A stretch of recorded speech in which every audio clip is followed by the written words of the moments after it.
சென்னை ஆலந்தூரில் தவேகா சார்பில் மக்கள் நலத்திட்ட உதவிகளை அக்கட்சி நிர்வாகிகள் வழங்கினர். சென்னை ஆலந்தூர் புறநகர் மாவட்டம் கண்டோன்மென்ட் பகுதியில் தமிழக வெற்றிக் கழகம் சார்பில் கொள்கை விளக்க பொதுக்கூட்டம் நடைபெற்றது. கழகத்தின் குறிக்கோள்கள் மற்றும் கொள்கைகளை மக்களிடம் விளக்கும் நோக்கில் நடைபெற்ற இந்த கூட்டத்தில் நலத்திட்ட உதவிகள் வழங்கப்படும் என முன்னதாக அறிவிக்கப்பட்டது.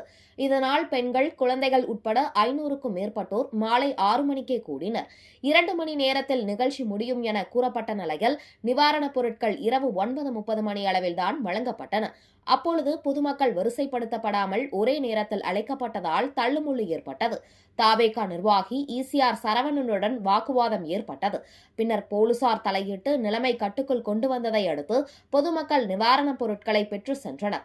இனிவரும் காலங்களில் இதுபோன்ற கூட்டங்கள் நடைபெறும் பொழுது பொதுமக்கள் சிரமம் அடையாதவாறு நடவடிக்கை எடுக்க வேண்டும் என பொதுமக்கள் கோரிக்கை விடுத்துள்ளனர்.